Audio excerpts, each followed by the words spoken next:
जातवेदसे सुनवामसोममराति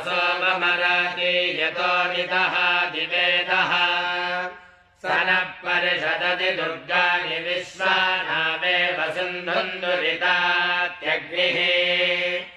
तामग्निवह्नान् तपसा ज्वलन्तीं वैरोचनीं कर्मफले जुजुष्टाम्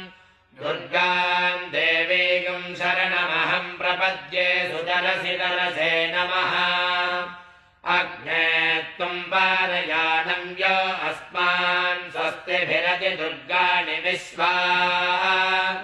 ओश्च वृद्धे बहुला न पूर्वे भवादो गायतनयाय शय्योः